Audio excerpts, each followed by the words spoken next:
रहे हैं discovery. Milky वे, 200 अरब से भी ज्यादा तारों का साम्राज्य। पृथ्वी हमारा घर है, सूर्य हमारा सितारा है और मिल्की वे हमारी गैलेक्सी है। यही है हम और ये है हमारा घर। लेकिन ये सब आया कहां से? आखिरकार गैलेक्सीज बनती क्यों हैं?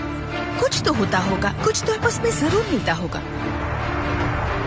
तो हमारी गैलेक्सी की जिंदगी कैसे शुरू हुई? नई शोध से एक अनोखे नायक का पता चला है। हमारी गैलेक्सी के केंद्र में एक विशाल ब्लैक होल है और ये ब्लैक होल सचमुच में विशाल है। बेशक ये चीज डरावनी है, लेकिन हमारी गैलेक्सी इस पर निर्भर है। क्या ये महाकाय, इस ब्रह्मांड को नष्ट करने वाला एक महान रचनाकार भी हो सकता है? क्या एक ब्लैक होल हमारे घर मिल्की वे को बना भी सकता है? ब्लैक होल हमारी गैलेक्सी की शुरुआत के लिए जिम्मेदार हो सकता है और इसकी मौत के लिए भी यकीनन यही उत्तरदायी होगा।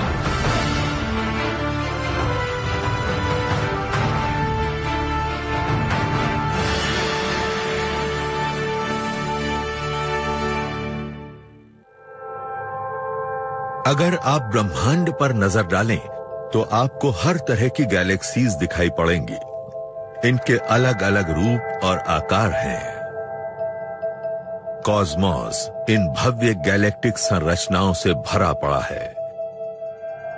इस ब्रह्मांड को बनाने वाली बुनियादी चीज है गैलेक्सी, और ब्रह्मांड में ऐसी अरबों खरबों गैलेक्सीज हैं। जिस तरह हमारे शरीर को सेल और किसी इमारत को ईंट बनाती है, वैसे ही गैलेक्सीज किसी ब्रह्मांड को बनाती हैं। हमें गैलेक्सीज के लिए अपनी किस्मत के सितारों को सराहना चाहिए। गैलेक्सीज ही ब्रह्मांड में ऐसी जगहें हैं जहां सितारों और ग्रहों का जन्म होता है। हमें गैलेक्सीज के बीच सितारे नजर नहीं आते। यही एकमात्र जगह है जहां हाइड्रोजन एकजुट होती है, गर्म होती है और जहां जीवन की उत्पत्ति शुरू हो सकती है। ब्रह्मांड में अरबों खरबों गैलेक्सीज मौजूद हैं, लेकिन इनमें से सिर्फ एक ने ही हमें जन्म दिया। मैं कभी कभी अपने स्टूडेंट्स से अपनी रिहाइश वाली जगह को पहचानने को कहता हूँ। मिसाल के लिए आप न्यूयॉर्क सिटी कहेंगे, अमेरिका, पृथ्वी ग्रह, सूर्य से तीसरा ग्रह, और फिर आप कहेंगे मिल्की वे गैलेक्सी।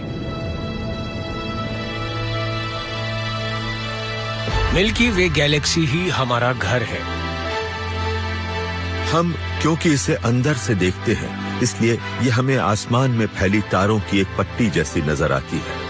लेकिन अगर हम इसे बाहर से देखें तो ये हमें 200 अरब से भी ज्यादा तारों से बनी एक विशाल और भव्य चक्राकार गैलेक्सी के रूप में नजर आएगी। हमारा सूर्य इसकी विशाल बाजुओं में से एक में सिर्फ एक बिंदु जैसा है। हमारी मिल्की वे गैलेक्सी बहुत बड़ी है। हकीकत यह है कि यह ब्रह्मांड में मौजूद सबसे बड़ी गैलेक्सीज में से एक है, और मैं इसे लिस्ट में ऊपरी 10% में रखूंगा। हमारी आकाश गंगा विशाल भी है और शानदार भी। ये लंबे समय से अपने राज छिपाए हुए है। सबसे बड़ा सवाल ये है कि इसका निर्माण कैसे हुआ। दांव पर सिर्फ हमारी आकाश गंगा की उत्पत्ति से जुड़ा जवाब ही नहीं लगा है, इसके साथ तो हमारा सोलर सिस्टम, हमारा सितारा सूर्य और खुद हमारी उत्पत्ति भी जुड़ी हुई है। मिल्की वे का अतीत और ये पूरी दास्तान हमें बताती है कि आज हम कहाँ हैं और हम कौन हैं। तो मिल्की वे की रचना किसने की? आज हम जिस शानदार गैलेक्सी को देखते हैं, वैसी ये कैसे बनी? इस सवाल के जवाब के लिए हमें बिग बैंग के बाद वाले नवजात ब्रह्मांड तक का सफर करना होगा।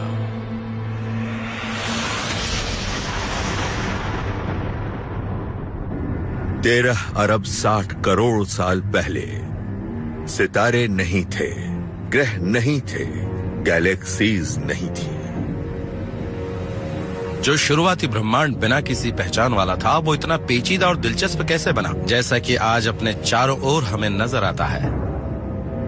शुरुआती ब्रह्मांड गैस के एक सघन और एक समान सूप जैसा था, जिसमें कुछ मामूली गड़बड़ियां थीं, लेकिन ग्रेविटी के लिए गैस को एकजुट करने के सिलसिले में ये काफी था। ग्रेविटी गैस को एक जगह कंप्रेस करती रहती है और फिर तापमान तेजी से बढ़ता हुआ 5 से 10 करोड़ डिग्री तक हो जाता है और तब होता है इग्निशन। तब हाइड्रोजन और हीलियम का मिलन होता है और बनता है एक तारा। एक तारे का जन्म हुआ है। इस थ्योरी में एक नहीं बल्कि लाखों तारे वजूद में आ जाते हैं। धीरे धीरे ग्रेविटी इन्हें एक साथ ले आती है। कुछ 1 लाख साल के बाद ये तारों की एक घूमती हुई तश्तरी बना देती है। इस तरह जन्म होता है एक गैलेक्सी का। लेकिन एक समस्या है और वो ये कि ग्रेविटी बहुत ज्यादा है। सितारों के अलावा भी और कोई चीज इन्हें एकजुट रख रही होगी, लेकिन यह है क्या? पता चला कि इसका जवाब हमारी अपनी गैलेक्सी के केंद्र में मौजूद है। मिल्की वे के केंद्र में आपको तारे किसी चीज का चक्कर काटते दिखते हैं जो वहाँ है ही नहीं। और अगर आप गणना करें तो इसके केंद्र में जितने मास की जरूरत होगी वो हमारे सूर्य के मास से करीब 40 लाख गुना ज्यादा है। तो सितारे इस खाली जगह के इर्द गिर्द ग्रहों की तरह चक्कर लगा रहे हैं जिसका मास हमारे सूर्य के मुकाबले 40 लाख गुना बड़ा है। ये चीज वाकई बहुत बड़ी होगी और ये बहुत ही सघन भी होगी। और ऐसी सिर्फ एक ही चीज हो सकती है, एक ब्लैक होल, एक बहुत बड़ा ब्लैक होल। अगर चंद्रमा पृथ्वी का चक्कर लगाता है और पृथ्वी सूर्य के इर्द गिर्द घूमती है तो सूर्य किसके चारों तरफ घूमता है? सूर्य घूमता है एक विशाल ब्लैक होल के चारों तरफ जो हमारी गैलेक्सी के बीच में मौजूद है। वैज्ञानिकों को उनका पहला बेहद विशाल ब्लैक होल मिला मिल्की वे के अंदर। लेकिन यह पहला ब्लैक होल नहीं था। पता चला कि यह तो हर कहीं है। हम जानते हैं कि ज्यादातर बड़ी गैलेक्सीज के बीच में एक बहुत बड़ा ब्लैक होल होता है। इससे हमें पता चलता है कि ये दोनों चीजें आपस में जुड़ी हुई हैं। ये एक जोड़े जैसी है। किसी तरह ब्लैक होल और गैलेक्सी, उनका उदय और विकास प्रक्रिया आपस में जुड़े हुए हैं। हैरानी की बात है कि मिल्की वे, सितारों का ये चमकता हुआ विस्तार, ब्रह्मांड में मौजूद सबसे अंधेरी और सबसे रहस्यमयी चीज के साथ गहराई से जुड़ा हुआ है। ये है एक अति विशाल ब्लैक होल। इस चीज के साथ जबरदस्त आकर्षण और रहस्य जुड़ा है। ये वहाँ तक पहुँचा कैसे? ये इतना विशाल बना कैसे? क्या इसका आकार बढ़ता ही जाएगा? हमारी गैलेक्सी की उत्पत्ति के बारे में पता लगाने के लिए हमें पहले ये जानना होगा कि इसे इसका ब्लैक होल कैसे मिला।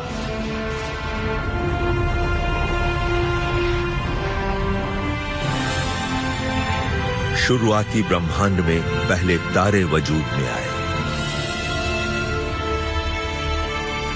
लेकिन ये तारे हमें आज नजर आने वाले हमारे सूर्य जैसे नहीं थे। ये शुरुआती तारे बहुत ज्यादा विशाल थे और इन महाकाय तारों के साथ एक खास बात ये हुई कि ये बहुत जल्दी फटते थे। कुछ करोड़ साल में ही सबसे बड़े तारों का हाइड्रोजन ईंधन खत्म हो गया और उन्होंने दम तोड़ दिया।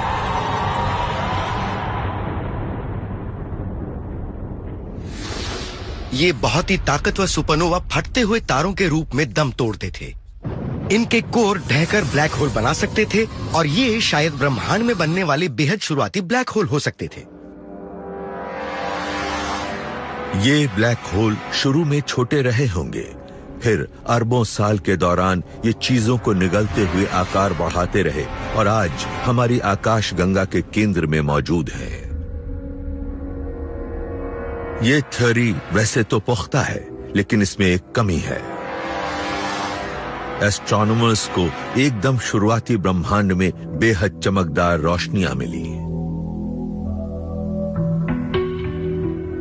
ये तारे नहीं हैं, इन्हें कहा जाता है क्वेजार।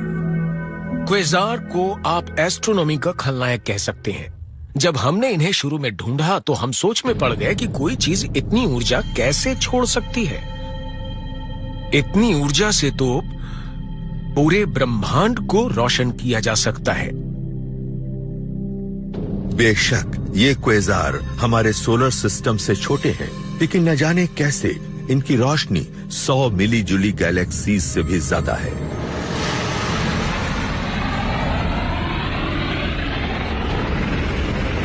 इनसे निकलने वाली ऊर्जा किसी सितारे की ऊर्जा से बहुत ज्यादा है। हम इस तरह की ऊर्जा के पैदा होने के इनसे निकलने वाली ऊर्जा किसी सितारे की ऊर्जा से बहुत ज्यादा है। हम इस तरह की ऊर्जा के पैदा होने के एक ही तरीके से वाकिफ है, और वो है एक विशाल ब्लैक होल में मैटर की विशाल मात्रा का ढहना। तब हमें समझ आया, ओह माय गॉड, ये तो बहुत बड़े उफलते हुए ब्लैक होल हैं। तो ये किसी सितारे के जीवन के अंत में बनने वाले ब्लैक होल से भी कहीं बड़े हैं। हम किसी ऐसे ब्लैक होल के बारे में बात नहीं कर रहे हैं जिसका मास हमारे सूर्य से 5, 10 या 20 गुना बड़ा हो। हम एक ऐसे महाकाय की बात कर रहे हैं जिसका मास सूर्य के मुकाबले करोड़ों या अरबों गुना बड़ा हो। तो फिर ये आदिम ब्लैक होल आते कहां से हैं? ये तो इतने ज्यादा बड़े हैं कि शुरुआती फटते तारों की वजह से नहीं बन सकते। इनका निर्माण किसी और तरीके से हुआ होगा। सितारे पहले बने और फिर उनके इकट्ठे होने से गैलेक्सीज का निर्माण हुआ। इस थ्योरी में काफी बदलाव की जरूरत है। कहीं ब्लैक होल का नंबर पहले तो नहीं है, कहीं ये तमाम रचनाओं की शुरुआत तो नहीं है, कहीं इसी ने तो मिल्की वे, तारों और हमें जन्म नहीं दिया।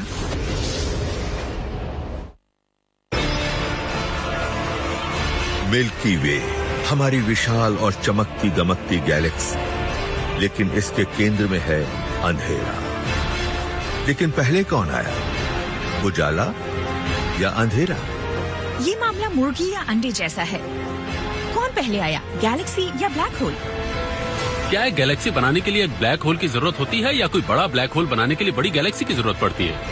पहले ब्लैक होल आया या सबसे पहले सितारे और गैलेक्सी का जन्म हुआ? एक थ्योरी के मुताबिक सितारे पहले आए।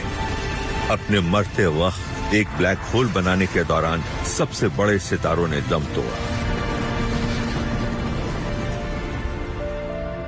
लेकिन क्वेजार की खोज होने से इस थ्योरी को चुनौती मिली। ये ब्रह्मांड की एकदम शुरुआत में मौजूद बहुत बड़े ब्लैक होल हैं। ये इतने बड़े हैं कि इन्हें शुरुआती सितारों का अवशेष नहीं कहा जा सकता। तो आखिर ये कहां से आए और क्या ये गैलेक्सीज की रचना जारी रख सकते हैं?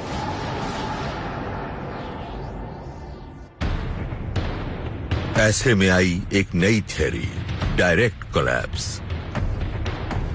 इस थियरी में बेहद शुरुआती ब्रह्मांड में गैस का एक विशाल बादल होता है जो सीधा एक ब्लैक होल में ढह जाता है। ये किसी सितारे के जन्म जैसा है, लेकिन ये तारा जन्म लेने से पहले ही मर जाता है। ये थ्योरी कुछ यही कहती है, गैस के बादल एकजुट हो जाते हैं। ये घूमते हुए एक जगह इकट्ठे होकर बहुत ज्यादा सघन हो जाते हैं। सितारा बनने के इस चरण में कोर में आग लगती है, लेकिन यहाँ बहुत ज्यादा गैस और धूल इकट्ठी हो गई है और इसका मास इतना ज्यादा है कि ग्रेविटी बेकाबू हो जाती है। ये गैस को कुचलती है, जिससे वो लगातार और सघन होते हुए बिखराव वाले बिंदु तक पहुंच जाती है और फिर गैस इतने उग्र तरीके से खत्म होती है कि स्पेस के ताने बाने को ही फाड़ डालती है। फिर जन्म होता है एक विशाल ब्लैक होल का। किसी सितारे का जीवन खत्म होने पर एक ऐसा ब्लैक होल बनता है जो ऐसे किसी भी दूसरे ब्लैक होल से कहीं बड़ा होता है। इससे पता चलता है कि ब्रह्मांड में इतनी जल्दी कैसे क्वेजार में इतने बड़े ब्लैक होल बन गए। अगर ये सच है तो फिर हो सकता है ब्लैक होल सितारों से पहले बने, लेकिन फिलहाल तो ये सिर्फ एक थ्योरी है।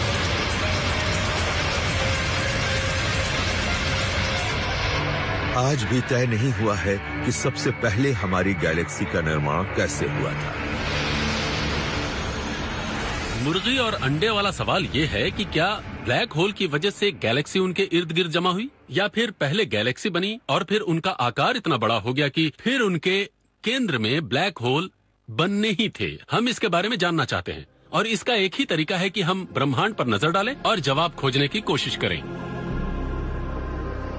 अपनी किसी एक थ्योरी को साबित करने के लिए हमें सबूत चाहिए, और ये सबूत हमें कोई छोटी ड्वार्फ गैलेक्सी मुहैया करा सकती है। हेनाइज 210 की उम्र कम है। इसके कई सितारों की उम्र सिर्फ कुछ 1 लाख साल है। हमारी गैलेक्सी भी अपने शुरुआती वर्षों में शायद ऐसी ही दिखती होगी। हेनाइज 210 एक बहुत ही दिलचस्प और छोटी ड्वार्फ गैलेक्सी है। मैं इस गैलेक्सी का अध्ययन इसलिए कर रही थी क्योंकि इसमें सितारे बन रहे हैं, लेकिन जब मैंने इसके आंकड़ों पर नजर डाली तो मुझे हैरानी भी हुई और रोमांच भी। मुझे इस छोटी सी गैलेक्सी के बीच वाले हिस्से में एक बहुत बड़ा ब्लैक होल मिला। किसी गैलेक्सी में एक ब्लैक होल मिलना कोई नई बात नहीं है, लेकिन असली खोज थी इस विशालकाय ब्लैक होल का आकार। हेनाइज 210 के ब्लैक होल के बारे में हमारा अंदाजा ये था कि इसका आकार 10 या 20 लाख सोलर मासेस जितना होगा। इसकी तुलना हमारी मिल्की वे गैलेक्सी के ब्लैक होल के मास से की जा सकती है, लेकिन मिल्की वे का फैलाव 1 लाख प्रकाश वर्ष जितना है, जबकि हेनाइज 210 का फैलाव कुछ 1000 प्रकाश वर्ष जितना ही है। तो किसी छोटी ड्वार्फ गैलेक्सी में इतना बड़ा ब्लैक होल मिलना हैरत की बात है। इस खोज से पहले वैज्ञानिकों को लगता ही नहीं था कि इतनी छोटी सी गैलेक्सी में इतना बड़ा ब्लैक होल भी हो सकता है। ये बात उम्मीद से बाहर थी। आमतौर पर बहुत बड़े ब्लैक होल कहीं ज्यादा बड़ी, कहीं ज्यादा विशाल गैलेक्सीज में मिलते हैं। एमी ने एकदम नई खोज की थी। हेनाइज 210 में ब्लैक होल आकाशगंगा के मुकाबले कहीं ज्यादा विकसित है। इस सबूत से पता चलता है कि ये ब्लैक होल पुराना है, यानी इसकी शुरुआत पहले हुई। तो क्या दूसरी गैलेक्सीज के मामले में भी ऐसा ही हो सकता है? कितनी ड्वार्फ गैलेक्सीज में विशाल ब्लैक होल होते हैं? क्या हेनाइज 210 का मामला अनूठा है, या ऐसे और भी बहुत से उदाहरण हो सकते हैं? हमने स्लोन डिजिटल स्काई सर्वे के जरिए खोजबीन की है और हमें 100 से ज्यादा ऐसी ड्वार्फ गैलेक्सीज मिली हैं जिनमें बहुत बड़े बड़े ब्लैक होल हैं। हेनाइज 210 शायद बता सकती है कि बाकी तमाम गैलेक्सीज पहले पहल कैसे बनती है। इनमें हमारी अपनी गैलेक्सी मिल्की वे भी शामिल है। ये दिलचस्प मामला है क्योंकि ये सबूत हो सकता है कि बड़े ब्लैक होल्स पहले बने और उसके इर्द गिर्द गैलेक्सीज बनी। 13 अरब साल पहले मिल्की वे के वजूद की शुरुआत शायद एक बेहद विशाल ब्लैक होल के तौर पर हुई होगी। एक विशाल काली गोल चीज के चारों तरफ गैस और धूल का जमावड़ा रहा होगा। ये है हमारी गैलेक्सी। तो भला फिर ये आज जैसी झिलमिलाते तारों की तश्तरी कैसे बन गई?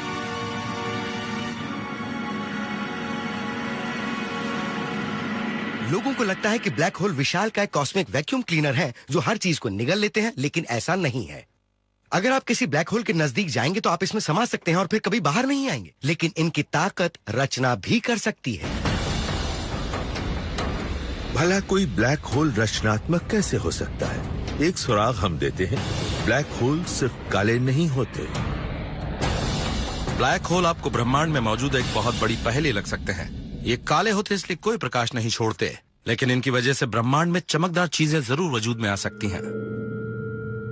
क्वेजार हमें ऐसा दिखाते हैं। ये विशाल ब्लैक होल पूरी गैलेक्सी से भी ज्यादा रोशनी पैदा करते हैं। ब्लैक होल सिर्फ चीजों को निगलते ही नहीं, उन्हें उगलते भी हैं। किसी बहुत बड़े ब्लैक होल की खुराक बहुत होती है। ये मैटर को निगलने की कोशिश करता है, लेकिन साथ ही ये उसे बहुत गर्म करके बाहर भी निकालता है। कभी कभी खुराक लेने के दौरान ये डकार भी निकालता है और चीजें उगलता भी है। ब्रह्मांड के शुरुआती दौर में बेहद विशाल ब्लैक होल यानी मिल्की वे की शुरुआत गैस और धूल से घिरी होती है। ब्लैक होल मैटर को अपनी खुराक बनाता है, लेकिन सारे मैटर का अंत नहीं होता। जब ये बहुत जल्दी और बहुत ज्यादा मैटर को निगल जाता है तो इतनी ऊर्जा पैदा होती है कि ब्लैक होल की ग्रेविटी भी इसे नियंत्रित नहीं रख पाती। अचानक मिल्की वे अपने बीच वाले हिस्से से बेहद एनर्जाइज्ड एटम और प्रकाश को फायर करने लगता है।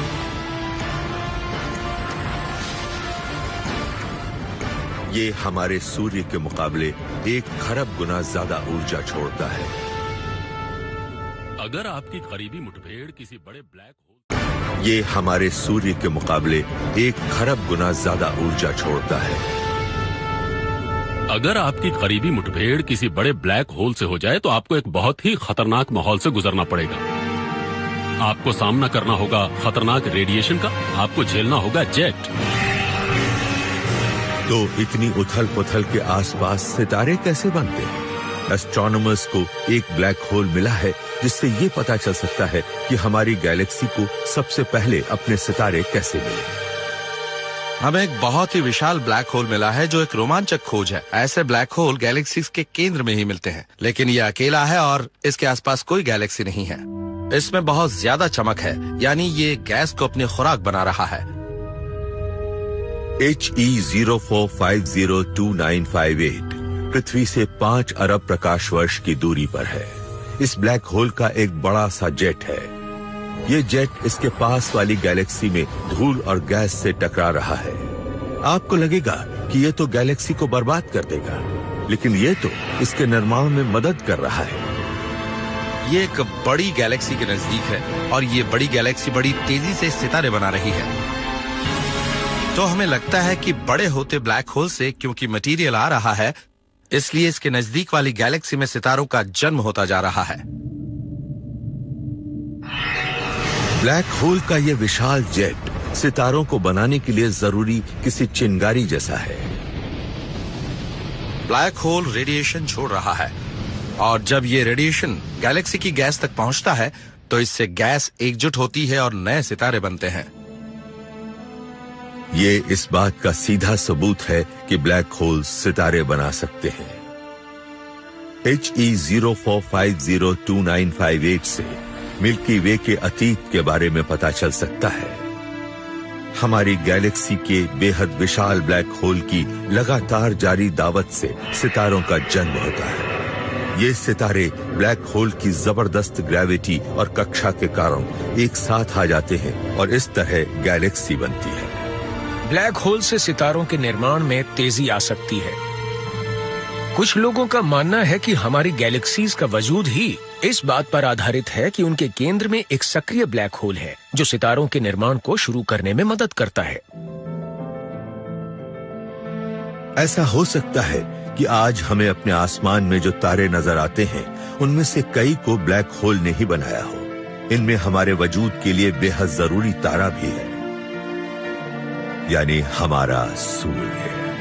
ये बड़ी अजीब बात है कि ब्लैक होल एक थियरी के तौर पर मौजूद थे और इन थ्योरियों को विकसित करने के काम के साथ जो फिजिसिस्ट जुड़े थे उनमें से कई इनमें यकीन नहीं करते थे। लेकिन अब हम ये समझते हैं कि हमारा अपना वजूद भी इन पर निर्भर करता है।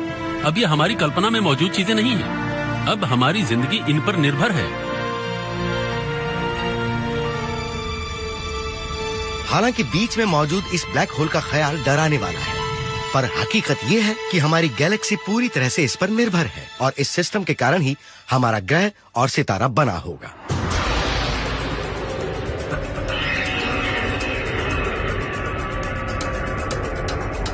तेरह अरब साल पहले मिल्की वे के शुरुआती तारे वजूद में आए थे। फिर गैलेक्सी ने आकार लेना शुरू किया। अब मिल्की वे अपना प्रभाव स्थापित करने लायक आकार हासिल कर चुकी है, लेकिन शुरुआती ब्रह्मांड में यह अकेली नहीं थी। इसके कॉस्मिक पड़ोसी ही इसके शिकार बन गए। मिल्की वे अपने ही साथियों को खाने लगी।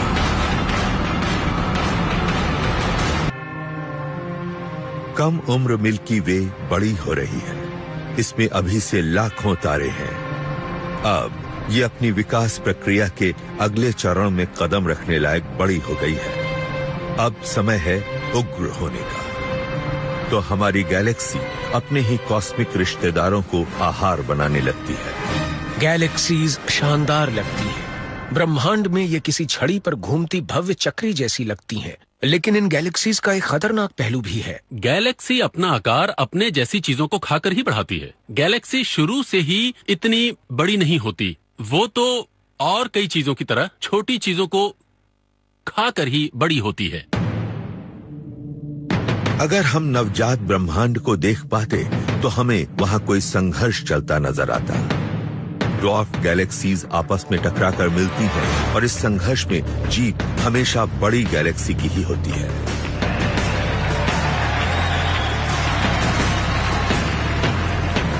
इसे आसमान में हो रहा कोई रोलर डर्बी मैच कहा जा सकता है। खिलाड़ियों को आप ड्वार्फ गैलेक्सीज कह सकते हैं जो शुरुआती ब्रह्मांड में मौजूद थी। अगर आप किसी रोलर डर्बी मैच को देखें तो आसानी से समझ जाएंगे कि गैलेक्सीज की बनावट कैसी होती है। लोग रिंग के बीच वाले हिस्से में स्केटिंग करते हैं।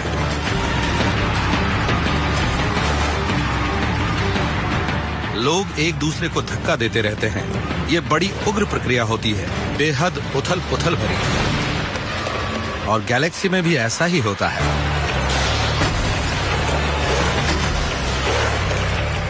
किसी गैलेक्सी में हर चीज उसके बीच वाले हिस्से की तरफ आकर्षित होती है और उसमें जैसे तैरती रहती है।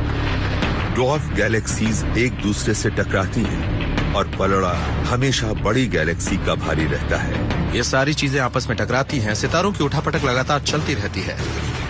वो एक दूसरे से मास छीनते हैं, आपस में टकराते हैं और अगर बीच में कोई छोटी चीज होती है तो वो उसे निगल जाते हैं। ये विध्वंसक उथल पुथल अरबों साल से जारी है। यहाँ अजीब सा उथल पुथल भरा नाच लगातार चलता रहता है। टक्करों की इस गहमा गहमी में मिल्की वे का आकार बढ़ता जाता है। आज ब्रह्मांड के हमारे वाले हिस्से में हमारी गैलेक्सी का दबदबा है और आज भी ये दूसरी गैलेक्सीज को निगलती जा रही है। सैजिटेरियस नाम की एक गैलेक्सी है जिसने मिल्की वे के चारों तरफ तारों की एक बड़ी सी कतार छोड़ी है और ये शायद हमारी गैलेक्सी की खुराक बनने की तैयारी में है। इससे सितारों की एक बड़ी सी धारा निकल रही है तो मिल्की वे इसे पूरी तरह खत्म करने की प्रक्रिया में है। लेकिन इस मुठभेड़ में नुकसान तो मिल्की वे को भी होगा। इस टक्कर की वजह से शायद मिल्की वे की भी चक्राकार भुजाओं का निर्माण शुरू हो गया हो। तो हो सकता है कि सैजिटेरियस को अपना निवाला बनाने के कारण ही मिल्की वे एक स्पाइरल गैलेक्सी बनी। उथल पुथल सिर्फ हमारी गैलेक्सी को बनाती ही नहीं, इसे तराशती भी है। ये मिल्की वे को उसका आकार देती है और सितारों की स्थिति को नई जगह देती है, शायद हमारे सूर्य को भी। ये हो सकता है कि सूर्य आकाशगंगा के बीच वाले हिस्से के ज्यादा करीब पैदा हुआ हो और पिछले कुछ एक अरब साल के दौरान बाहर की तरफ आ गया हो। ऐसा हो सकता है कि जब सैजिटेरियस डिस्क से टकराई हो तो उससे घूमने वाली भुजाएं बनी हो जिनकी वजह से सूर्य बाहर की तरफ आ पाया हो। सूर्य और हमारा सोलर सिस्टम अब गैलेक्सी के केंद्र से करीब 26,000 प्रकाश वर्ष दूर है और ये पृथ्वी पर जीवन के लिए एक अच्छी खबर है। अगर आप बीच में मौजूद बड़े से ब्लैक होल के ज्यादा नजदीक हो तो वहाँ की उथल पुथल से जीवन प्रभावित हो सकता है। वहाँ एनर्जी रेडिएशन होता है, नए सितारे बनते हैं, सुपरनोवा फटते हैं। तो हम आकाशगंगा के बाहरी और शांत हिस्से में हैं और यहाँ जीवन के लिए हालात ज्यादा सही हैं। हमारी गैलेक्सी द्वारा अपने जैसी चीजों को खाना पृथ्वी पर जीवन के लिए जरूरी साबित हुआ है। इस उथल पुथल के कारण हम जिंदा बच पाए हैं और हमारी गैलेक्सी का बढ़ना जारी है। ब्रह्मांड में मौजूद हर गैलेक्सी की यही कहानी है। उसका इतिहास टक्करों से भरा है, लेकिन हर टक्कर अलग होती है जो हर गैलेक्सी को अनूठा बनाती है। गैलेक्सीज के बहुत से रूप और आकार होते हैं। कुछ बहुत ही ज्यादा छोटी और आकार विहीन होती हैं, जबकि कुछ दूसरी विशाल और अंडाकार होती हैं, जैसे रुई की कोई बड़ी सी गेंद। कुछ हमारी गैलेक्सी जैसी होती हैं, एकदम चपटी तश्तरी जैसी, जिनके बीच में उभार होता है और शानदार दिखने वाली गोल चक्राकार भुजाएं। और हमें लगता है कि ये बड़ी गैलेक्सीज अपने ही भाई बंधुओं को खाकर इतनी बड़ी हुई है। सबसे आम गैलेक्सीज हमारे जैसी स्पाइरल गैलेक्सी होती है। इसके अलावा वर्लपूल गैलेक्सी भी होती है। सोम्ब्रेरो गैलेक्सी जैसी गैलेक्सी डिस्क जैसी होती हैं, जिनके चमकते केंद्र के चारों तरफ गैस और धूल मौजूद होते हैं, और कुछ होती हैं गोल्डन M87 जैसी। ये एक विशाल एलिप्स है और ब्रह्मांड में मौजूद सबसे पुरानी गैलेक्सीज में से एक है। ब्रह्मांड में अरबों खरबों गैलेक्सीज मौजूद है। ऐसी हर गैलेक्सी की तरह मिल्की वे भी शुरू में छोटी थी और दूसरी गैलेक्सीज को निगलकर इसका आकार बढ़ा। लेकिन क्या कोई चीज हमारी इस गैलेक्सी की भूख को रोक सकती है? मिल्की वे पर नजर डालते लेकिन क्या कोई चीज हमारी इस गैलेक्सी की भूख को रोक सकती है? मिल्की वे पर नजर डालते एस्ट्रोनॉमर्स को बहुत ही कम नए सितारे नजर आते हैं। लगता है कि कोई चीज हमारी गैलेक्सी के बढ़ने को रोक रही है। शायद ये ब्रह्मांड में मौजूद सबसे बड़ी ताकत है।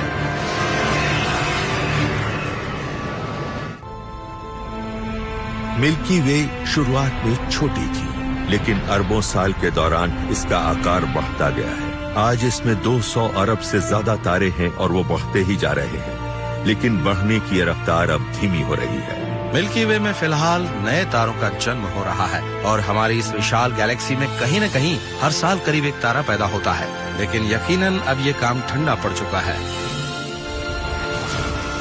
अतीत में मिल्की वे में बहुत ज्यादा तारे बनते थे, लेकिन अब क्या बदलाव आया? आज गैलेक्सी के निर्माण से जुड़ा एक बड़ा सवाल यह है कि अब गैसों से और ज्यादा सितारे क्यों नहीं बन रहे हैं। एक सुराग यह है कि शायद ब्लैक होल्स इस प्रक्रिया को धीमा कर रहे हैं। शुरुआती ब्रह्मांड में शायद हमारे ब्लैक होल ने तारों में जान फूंकी हो, और अब शायद ये सितारों को बनने से रोक रहा हो।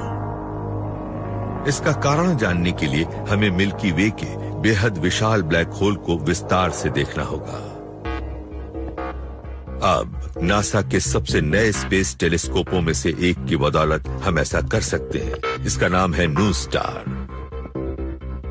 न्यू स्टार मिशन को चलाती हैं फियोना हैरिसन। इसका पहला निशाना है हमारी गैलेक्सी के बीच में मौजूद ब्लैक होल। न्यू स्टार सबसे ज्यादा ऊर्जा वाली ऐसी एक्सरेज को देख सकता है जो धूल और गैस के पार निकल जाए। इसके जरिए हम इस ब्लैक होल का ये नजारा देख सकते हैं। न्यू स्टार का एक्सरे विजन सिर्फ सबसे उथल पुथल भरी घटनाओं को ही देखता है। ब्लैक होल की हरकतें दुर्लभ ही दिखती हैं, लेकिन न्यू स्टार की किस्मत ने साथ दिया। हम 6 घंटे से इस पर नजर रखे हुए थे, तभी अचानक हमने ब्लैक होल को 100 गुना ज्यादा चमकदार होते देखा। ये सब कितनी देर तक चला? सिर्फ कुछ 1 घंटों तक, और फिर ये चमक खत्म हो गई। मगर हम इसी शानदार घटना को देखना चाहते थे। हम सब बहुत हैरान हो गए। लोगों की आंखों में आंसू आ गए। ये एक बहुत ही रोमांचक पल था, और ये पल मिशन में इतनी जल्दी आ गया था। ये इस बात का सीधा सबूत है कि हमारा ब्लैक होल अब भी सक्रिय है और उसमें हमारी गैलेक्सी को काबू करने लायक ताकत है। ब्लैक होल की ताकत का तब खुलासा होता है जब ये अपने इर्द गिर्द घूम रही गैस और धूल की एक डिस्क को रोशन कर देता है। ये मटेरियल क्योंकि एक डिस्क में ब्लैक होल के इर्द गिर्द घूमता है, तो ये एक दूसरे से रगड़ खाता है। इसके अलावा मैग्नेटिक फील्ड और दूसरी ताकतें भी होती हैं, और ये सब चीजें इस डिस्क को सूर्य से भी ज्यादा गर्म कर देती हैं। न्यू स्टार पता लगाता है कि ब्लैक होल के आसपास की गैस का तापमान लगभग 10 करोड़ डिग्री सेल्सियस हो गया था। ये सूर्य की सतह के तापमान से 18,000 गुना ज्यादा गर्म है। ये बेहद गर्म गैस सितारों के निर्माण के लिहाज से एक बुरी खबर है। सितारों के निर्माण के लिए गैस का ठंडा होना जरूरी है। ऐसा इसलिए क्योंकि गैस को बहुत ज्यादा सघन होना चाहिए, तभी गैस किसी ऐसी चीज में कोलैप्स कर सकती है जिसके बीच वाले हिस्से में न्यूक्लियर फ्यूजन होने वाला हो। तो ब्लैक होल्स के आसपास वाले हिस्से क्योंकि बहुत ज्यादा गर्म होते हैं, इससे उनके आसपास की गैस भी गर्म हो जाती है, जिससे गैस को सितारों में बदलने की उनकी काबिलियत पूरी तरह सीमित हो जाती है। ऐसे में जबरदस्त ऊर्जा निकलती है। इसकी वजह से न सिर्फ सितारे बर्बाद हो सकते हैं, बल्कि गैस भी उड़कर दूर चली जाएगी, जिससे बाद में सितारे बनेंगे। सितारों का बनना खत्म हो गया है। हमारी गैलेक्सी के जीवन के ऊपर हमारा बेहद विशाल ब्लैक होल गैस और धूल को इसकी तरफ खींचता है। ये चीजें किसी सितारे के बनने के लिए जरूरी है। अपने बचपन में इसकी ताकत गैस के इन बादलों को आपस में टकराती है, जिससे सितारों में जीवन की शुरुआत होती है। अब अपनी बेहिसाब गर्मी के जरिए ये इन्हें दूर कर देती है, जिससे गैलेक्सी में सितारों की संख्या नियंत्रित हो जाती है। बीच में मौजूद ब्लैक होल किसी वॉल्व जैसी भूमिका निभाकर गैलेक्सी में बनने वाले सितारों के निर्माण को नियंत्रित करता है। ब्लैक होल्स और गैलेक्सीज के बीच एक कमाल का आपसी रिश्ता मौजूद है। ब्लैक होल्स कॉस्मिक रेगुलेटर की तरह कभी सितारों के निर्माण में तेजी लाते हैं और गैलेक्सीज की विकास प्रक्रिया की रफ्तार को नियंत्रित करते हैं। हमें पक्के तौर पर नहीं पता कि हमारा ब्लैक होल क्यों कुछ सितारों के निर्माण को रोकता है और कुछ अन्य के निर्माण को शुरू करता है, लेकिन हम ये जानते हैं कि ये नियंत्रण हमारे लिए अच्छा हो सकता है। ब्लैक होल ने जब सितारे बनाए तो शायद उसने हमारे सूर्य को बनाने में मदद की होगी, लेकिन अब ये सितारों के निर्माण को सीमित करता है, जिससे जानलेवा रेडिएशन हमारी पृथ्वी के नजदीक आ सकता है। अगर हम किसी ऐसे इलाके में रह रहे हों जहां ढेर सारे युवा तारे हों और सुपरनोवा फट रहे हों, तो वो जगह जीवन के लिए अच्छी नहीं होगी। अब जीवन के लिए हालात एकदम सही है। रात में आसमान पर नजर डालने से सब कुछ स्थिर और अमर लगता है, लेकिन ब्रह्मांड में कोई भी चीज स्थायी नहीं होती। हमारी गैलेक्सी अगले बड़े बदलाव की तैयारी कर रही है। तो आखिर भविष्य में क्या है? जवाब यह है कि हम ज्यादा समय तक स्पाइरल गैलेक्सी की शक्ल में नहीं रहेंगे। स्पाइरल गैलेक्सी के तौर पर इसका जीवन काल करीब 2/3 पूरा हो चुका है। 1/3 समय के बाद इसकी मौत होगी। मिल्की वे की एक विशाल हमशक्ल मौजूद है और वो कुछ ज्यादा ही करीब है। इन दोनों के बीच का मुकाबला आसमान में आतिशबाजी जैसा नजारा पेश करता है और कॉस्मोस में मौजूद इन दो महाकाय गैलेक्सीज के बीच एक आखिरी जंग जारी है। करीब 13 अरब साल पहले एक बेहद विशाल ब्लैक होल के इर्द गिर्द मिल्की वे का निर्माण हुआ। इसके साथ अरबों खरबों तारे जोड़कर एक समतल डिस्क में समा गए और इससे एक स्पाइरल का आकार मिल गया। हमारी गैलेक्सी लगातार विकसित होती रही है। इसका भविष्य भी कोई अलग नहीं है और इसमें भी उथल पुथल होगी। अगर आप आज रात बाइनोक्यूलर लेकर रात के आसमान को देखें तो आपको एंड्रोमेडा गैलेक्सी नजर आएगी। यही हमारा भविष्य है। अब से 4 या 5 अरब साल बाद हम अपने नजदीक मौजूद पड़ोसी से टकराने वाले होंगे और उथल पुथल से भरी ये जीत दोनों में से किसी की भी हो सकती है। एंड्रोमेडा सीधी हमारी तरफ बढ़ी आ रही है। इस तरह की टक्करें कोई नई बात नहीं है। अपने शुरुआती दौर में हमारी गैलेक्सी दूसरी गैलेक्सीज से टकराकर और उन्हें निगल कर बड़ी हुई, लेकिन इस बार मामला अलग है। इस बार हमारी गैलेक्सी का सामना अपनी टक्कर के प्रतिद्वंद्वी से होगा। मिल्की वे हमेशा से ही बड़ी गैलेक्सी रही है, तो जो भी कोई छोटी मोटी गैलेक्सी हमारे नजदीक आई है वो बिखर गई। मिल्की वे का बढ़ना लगातार जारी रहा है, लेकिन अब हमारे जितनी ही बड़ी एक और गैलेक्सी हमारी तरफ बढ़ रही है। यह है एंड्रोमेडा। ये एक और डिस्क है और जब ये दो बड़ी डिस्क साथ आएंगी तो कोई डिस्क बचेगी ही नहीं। इनमें से किसी की भी जीत नहीं होगी। जब ये टक्कर नजदीक आएगी तो रात का हमारा आसमान पूरी तरह बदल जाएगा। आज अगर आप गुप्त अंधेरे में आसमान को देखें तो आपको मिल्की वे की बड़ी सी पट्टी नजर आती है जो बहुत खूबसूरत दिखती है, लेकिन कुछ अरब साल बाद आपको सितारों की सिर्फ एक पट्टी नहीं, दूसरी पट्टी भी दिखेगी, एक दूसरे को काटती हुई। हमारे नजदीक पहुंचने के दौरान हमारे आसमान में एंड्रोमेडा का आकार और बड़ा होता जाएगा और जब आखिर में गैलेक्सीज एक दूसरे से टकराएंगी तो उनकी कक्षाओं से सितारे निकलने लगेंगे। सितारे आपस में नहीं टकराते हैं। उनके बीच में मौजूद जगह की तुलना में उनका आकार बहुत छोटा होता है। लेकिन गैस के बादलों के मामले में ये सच नहीं है। गैस के बादल बहुत बड़े होते हैं तो वो एक दूसरे से टकरा सकते हैं। इनके टकराने से नए सितारों का जन्म होता है। इस गैस और धूल में तो जैसे आग लग जाएगी। आसमान में सितारों की पैदाइश के वक्त एक बड़ी अजीब सी बात होगी। लगेगा जैसे आकाश में आतिशबाजी हो रही हो। गैस के बड़े बड़े बादलों में बनने वाले सितारों के मास से जब चुंझाने वाली रोशनी निकलेगी तो बहुत ही शानदार नजारा होगा। इसे हमारी गैलेक्सी का विदाई गीत कह सकते हैं। सितारों के बनने से जुड़ी ये चमक हमारी गैलेक्सी के अंत का प्रतीक है। मिल्की वे और एंड्रोमेडा एक दूसरे के टुकड़े टुकड़े कर देती है।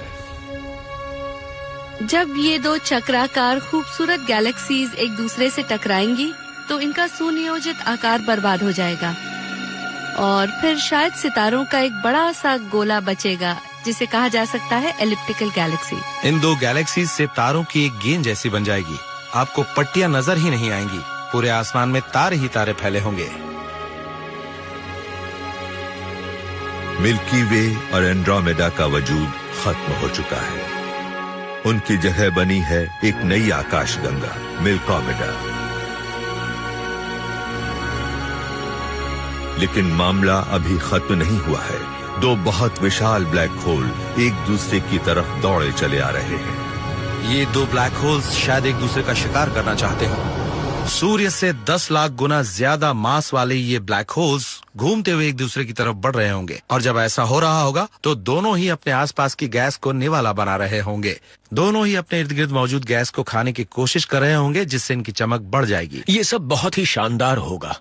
आग के दो गोले एक दूसरे के इर्द गिर्द तब तक घूमते रहेंगे जब तक कि उनके बीच मौजूद ब्लैक होल एक दूसरे में जज्ब न हो जाएं। ये ब्लैक होल आपस में मिलकर एक और भी विशाल ब्लैक होल का निर्माण करेंगे। अब एक नया राजा एक नई गैलेक्सी पर शासन करेगा। लेकिन ये नई गैलेक्सी पहले ही दम तोड़ रही है। अरबों साल के दौरान तारे धीमे धीमे दम तोड़ देते हैं क्योंकि उनमें ईंधन की भरपाई नहीं होती। ऐसे में आखिर में बचती है एक डार्क गैलेक्सी। इससे कोई एनर्जी, कोई गर्मी, कोई रोशनी पैदा नहीं होती। ये होती है सिर्फ काली।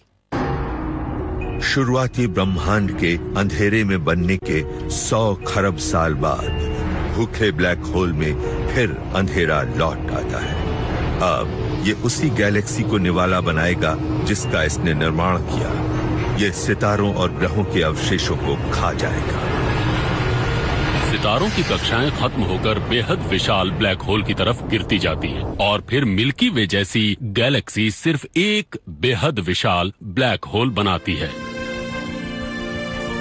साहित्य में शुरुआत और अंत हमेशा आपस में बंधे होते हैं। यही बात हमारी गैलेक्सी और ब्लैक होल के मामले में भी सच है। ये काफी हद तक मुमकिन है कि बीच में ब्लैक होल का निर्माण न होने से उसके इर्द गिर्द हमारी गैलेक्सी इकट्ठी न होती, इसके ऐसे गुण न होते। लेकिन भविष्य में हमारी गैलेक्सी को एक विशाल ब्लैक होल में समाना ही है। तो इस मायने में ब्लैक होल हमारी गैलेक्सी की शुरुआत के लिए भी जिम्मेदार हो सकता है और ये यकीनन इसकी मौत के लिए भी जिम्मेदार होगा। हमारी गैलेक्सी कमाल की है। हम रात में आसमान में जो कुछ देखते हैं उसका श्रेय शायद हमारे ब्रह्मांड में मौजूद एक बहुत ही डरावनी चीज को दिया जा सकता है, यानी एक बहुत ही विशाल ब्लैक होल जिसने शायद हमारी रचना की है और यही हमारी और ब्रह्मांड में मौजूद तमाम गैलेक्सीज का विनाशक भी होगा।